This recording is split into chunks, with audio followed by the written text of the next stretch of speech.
O Grande Conflito. Capítulo 34. Oferece o Espiritismo alguma esperança?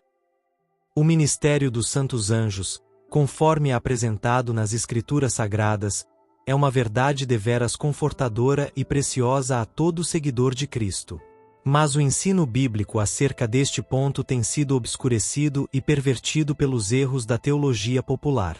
A doutrina da imortalidade natural, a princípio tomada emprestada à filosofia pagã, e incorporada à fé cristã durante as trevas da grande apostasia, tem suplantado a verdade tão claramente ensinada nas Escrituras, de que os mortos não sabem coisa nenhuma.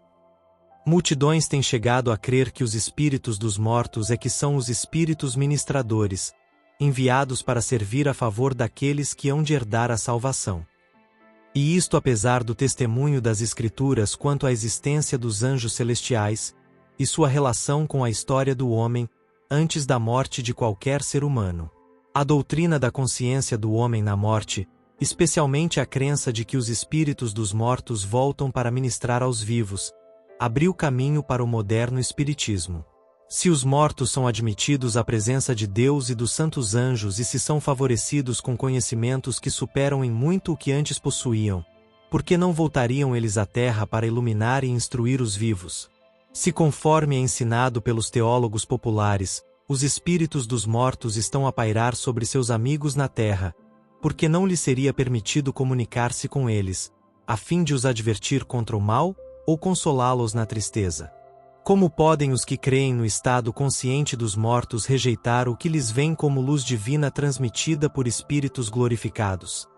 Eis aí um meio de comunicação considerado sagrado, e de que Satanás se vale para realizar seus propósitos.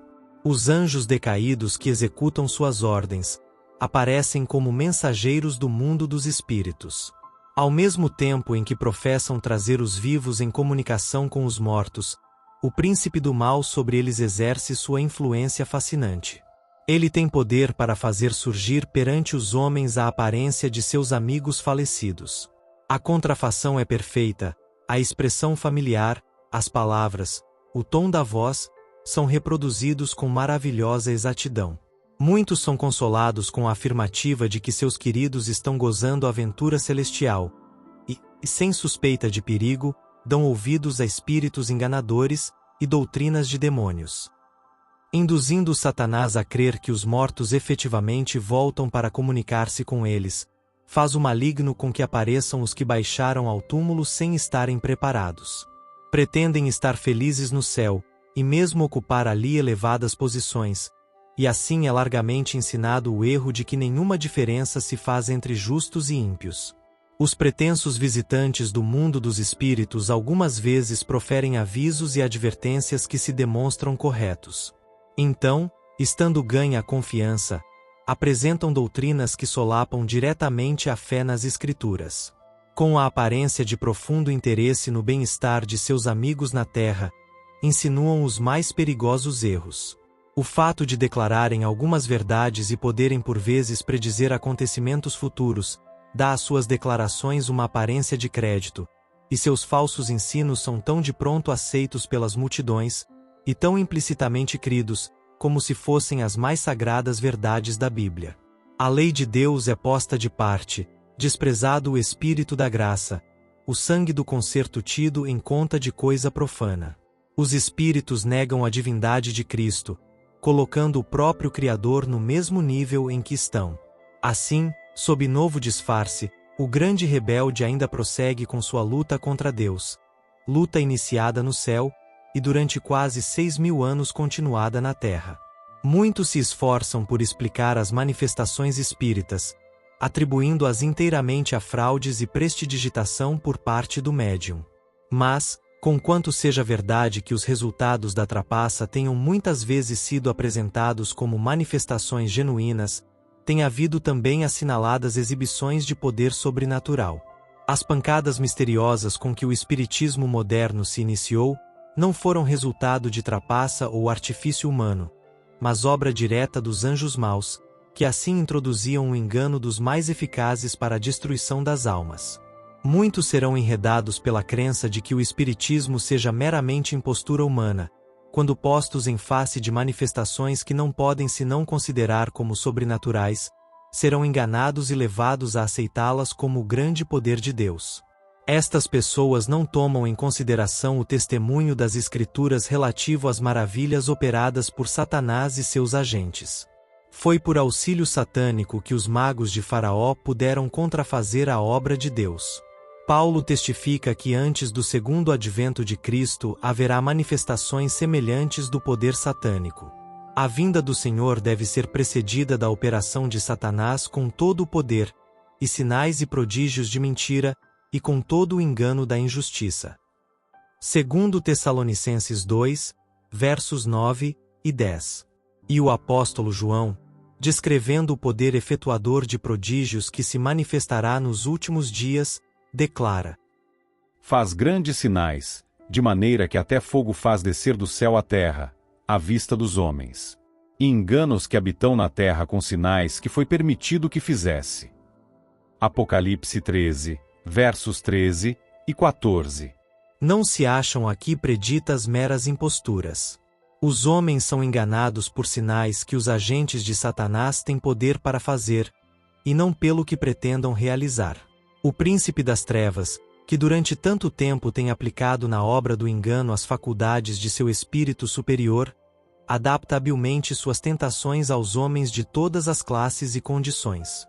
A pessoas de cultura e educação apresenta o espiritismo em seus aspectos mais apurados e intelectuais, e assim consegue atrair muitos à sua cilada.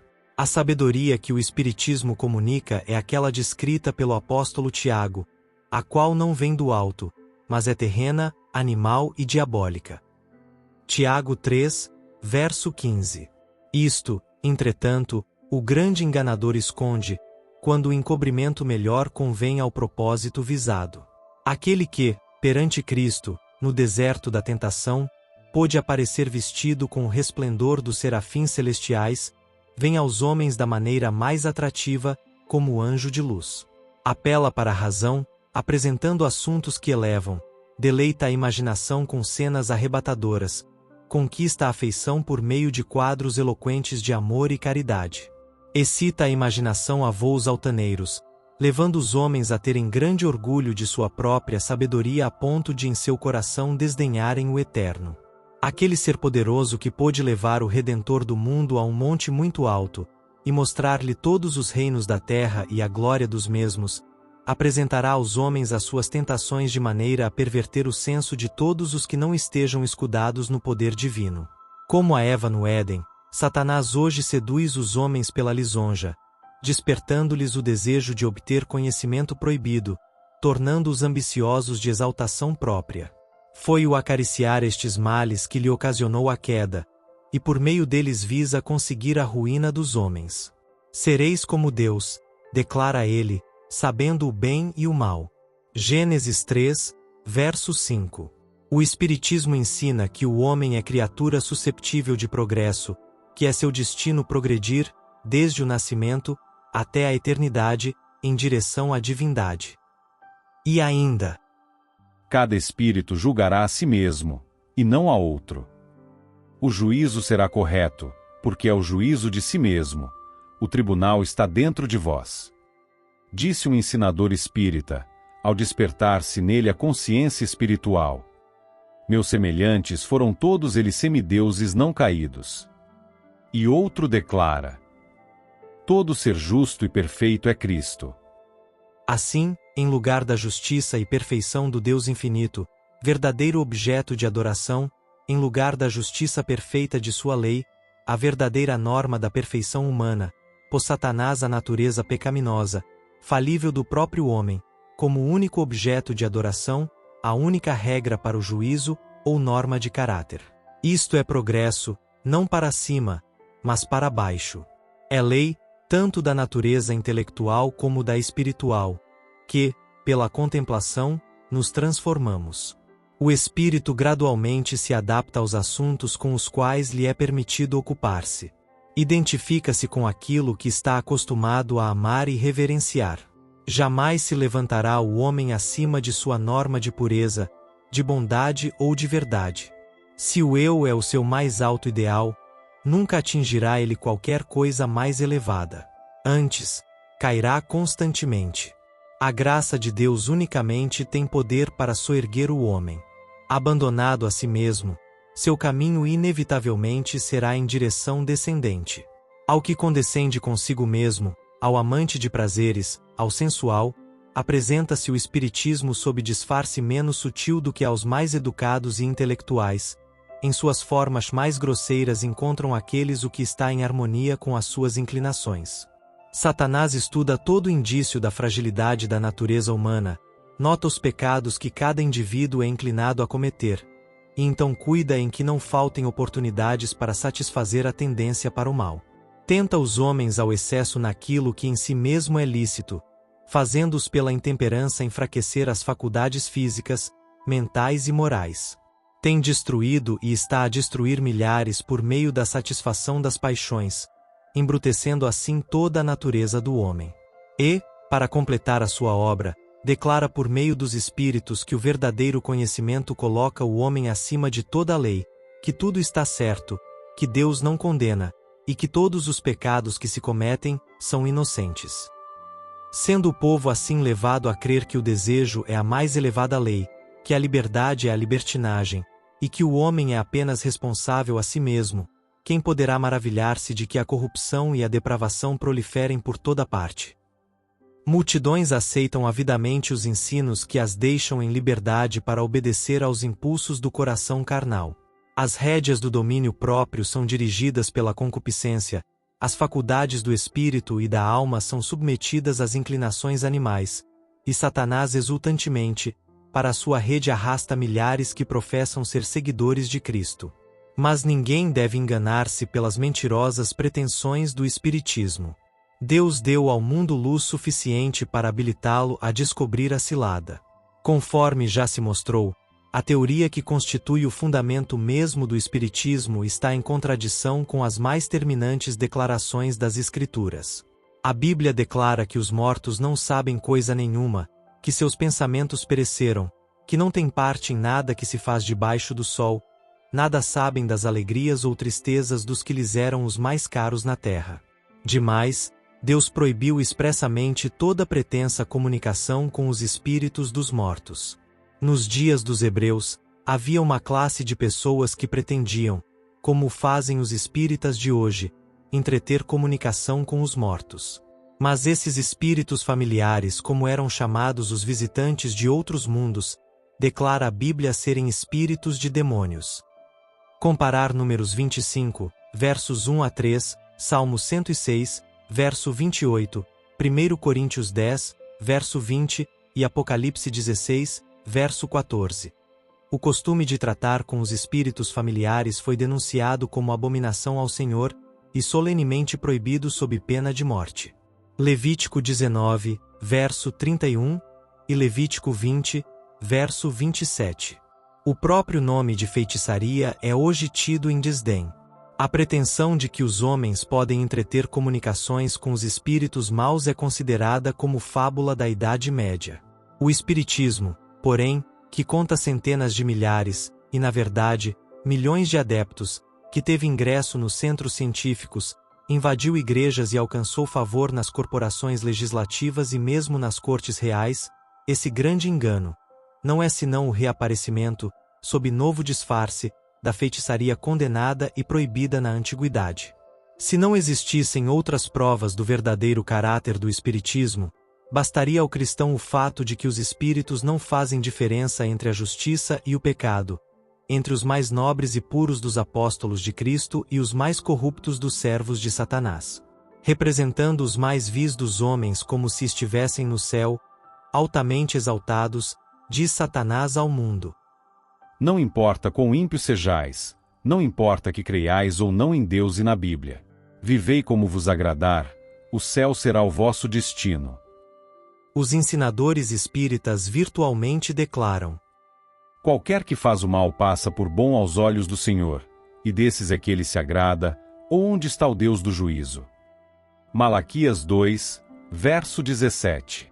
Diz a palavra de Deus: Ai dos que ao mal chamam bem, e ao bem mal, que fazem da escuridade luz, e da luz escuridade. Isaías 5, verso 20. Os apóstolos, conforme os personificam esses espíritos de mentira, são apresentados contradizendo o que escreveram, sob a inspiração do Espírito Santo, quando estavam na terra. Negam a origem divina da Escritura Sagrada, estando assim a demolir o fundamento da esperança cristã e a extinguir a luz que revela o caminho do céu. Satanás está fazendo o mundo crer que a Escritura Sagrada é mera ficção, ou ao menos um livro apropriado às eras primitivas, devendo hoje ser considerado com menosprezo ou rejeitado como obsoleto. E para substituir a palavra de Deus, exibe as manifestações espíritas. É este um meio inteiramente sob seu domínio. Mediante ele é-lhe possível fazer o mundo acreditar o que lhe aprouver. O livro que deve julgar a ele e a seus seguidores, lança-o à obscuridade, precisamente o que lhe convém. O Salvador do mundo ele o representa como sendo nada mais que homem comum. E, assim como a guarda romana que vigiou o túmulo de Jesus espalhou a notícia mentirosa que os sacerdotes e anciãos lhes puseram na boca para negar sua ressurreição, os que creem em manifestações espíritas procuram fazer parecer que nada há de miraculoso nas circunstâncias da vida de nosso Salvador. Depois de procurar desta maneira por Jesus à sombra, chama a atenção para os seus próprios milagres, declarando que estes excedem em muito as obras de Cristo. É verdade que o Espiritismo hoje está mudando a sua forma, e, ocultando alguns de seus mais reprováveis aspectos, reveste-se de aparência cristã. Mas as suas declarações pela tribuna e pela imprensa têm estado perante o público durante muitos anos, e nelas o seu verdadeiro caráter se acha revelado. Estes ensinos não podem ser negados nem encobertos. Mesmo em sua forma atual, longe de ser mais tolerável do que o foi anteriormente, é na verdade um engano mais perigoso, por isso que mais sutil. Embora antes atacasse a Cristo e a Escritura Sagrada, hoje professa aceitar a ambos. Mas a Bíblia é interpretada de molde a agradar ao coração não regenerado, enquanto suas verdades solenes e vitais são anuladas. Preocupa-se com o amor, como o principal atributo de Deus, rebaixando-o, porém, até reduzi-lo a sentimentalismo, pouca distinção fazendo entre o bem e o mal. A justiça de Deus, sua reprovação ao pecado, os requisitos de sua santa lei, tudo isto é posto de parte. O povo é ensinado a considerar o Decálogo como letra morta. Fábulas aprazíveis, fascinantes, cativam os sentidos, levando os homens a rejeitar as sagradas Escrituras como o fundamento da fé. Cristo é tão verdadeiramente negado como antes, mas Satanás a tal ponto cegou o povo que o engano não pode ser discernido. Poucos há que tenham justa concepção do poder enganador do Espiritismo e do perigo de colocar-se sob sua influência. Muitos se intrometem com ele, simplesmente para satisfazer a curiosidade. Não têm realmente nenhuma fé nele, e encher-se-iam de horror ao pensamento de se entregarem ao domínio dos espíritos. Aventuram-se, porém, a entrar no terreno proibido e o poderoso destruidor exerce a sua força sobre eles contra a sua vontade. Uma vez induzidos a submeter a mente à sua direção, segura-os ele em cativeiro. É impossível pela sua própria força romperem com o fascinante, sedutor encanto. Nada, a não ser o poder de Deus, concedido em resposta à fervorosa oração da fé, poderá livrar essas almas prisioneiras. Todos os que condescendem com traços pecaminosos de caráter, ou voluntariamente acariciam um pecado conhecido, estão a atrair as tentações de Satanás. Separam-se de Deus e do vigilante cuidado de seus anjos, apresentando o maligno os seus enganos, estão indefesos, tornando-se presa fácil. Os que assim se colocam em seu poder, não compreendem onde terminara seu caminho. Tendo-o subjugado por completo, o tentador os emprega como agentes para levar outros à ruína. Diz o profeta Isaías: Quando vos disserem: consultai os que têm espíritos familiares, e os adivinhos, que chureiam e murmuram entre dentes, não recorrerá um povo ao seu Deus? A favor dos vivos interrogar-se-ão os mortos. À lei e ao testemunho. Se eles não falarem segundo esta palavra, nunca verão a alva. Isaías 8, versos 19 e 20.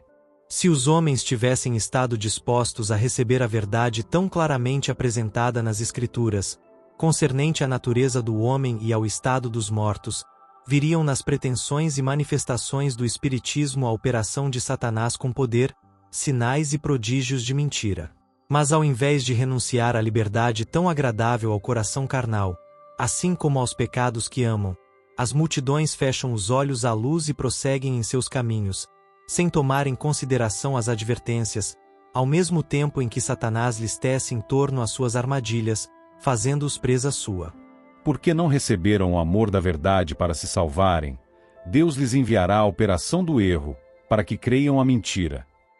Segundo Tessalonicenses 2, versos 10 e 11. Os que se opõem aos ensinos do Espiritismo enfrentam não somente aos homens, mas também a Satanás e a seus anjos. Entraram em luta contra os principados, potestades e espíritos maus dos ares. Satanás não cederá 1 centímetro de terreno sequer, a menos que seja rechaçado pelo poder dos mensageiros celestiais. O povo de Deus deve ser capaz de o enfrentar, como fez nosso Salvador, com as palavras: está escrito.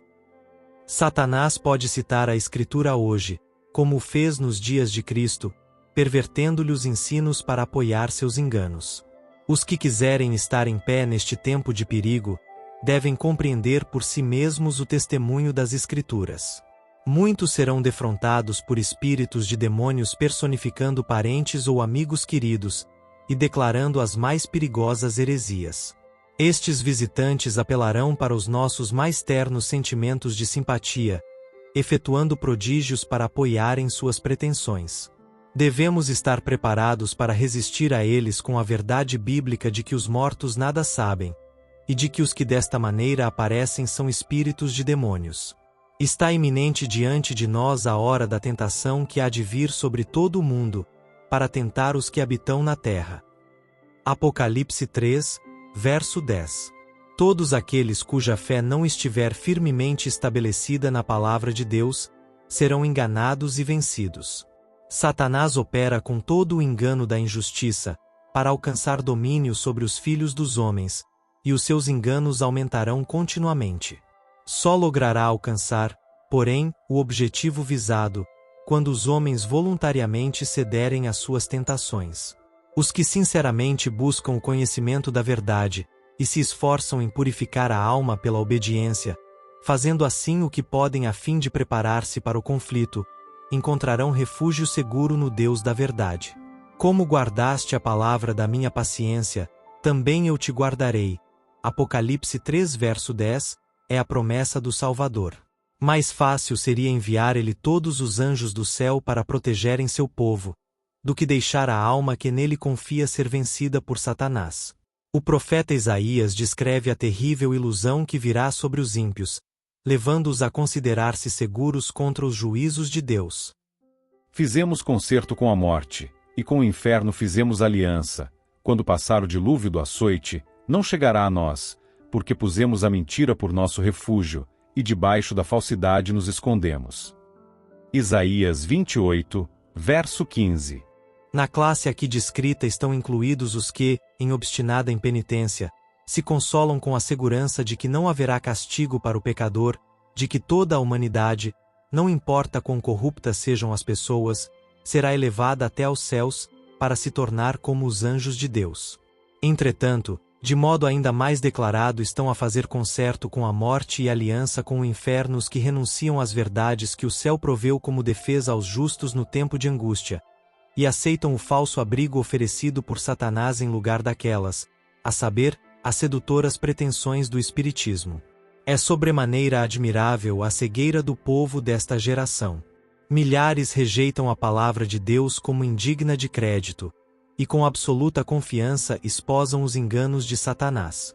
Céticos e escarnecedores acusam o fanatismo dos que contendem pela fé dos profetas e apóstolos, e divertem-se ridicularizando as declarações solenes das Escrituras referentes a Cristo, ao plano da salvação e ao castigo que aguarda os que rejeitam a verdade. Aparentam grande piedade por espíritos tão acanhados, fracos e supersticiosos que reconheçam as reivindicações de Deus e obedeçam aos requisitos de sua lei. Manifestam tamanha segurança como se na verdade houvesse feito um concerto com a morte e uma aliança com o inferno, como se houvessem erigido uma barreira intransponível, impenetrável, entre si e a vingança de Deus. Nada lhes pode suscitar temores. Tão completamente se têm entregue ao tentador, tão intimamente se acham com ele unidos e tão imbuídos de seu espírito, que não têm poder nem inclinação para desembaraçar-se de suas ciladas. Satanás tem há muito estado a preparar-se para um esforço final a fim de enganar o mundo. O fundamento de sua obra foi posto na declaração feita a Eva no Éden. Certamente não morrereis.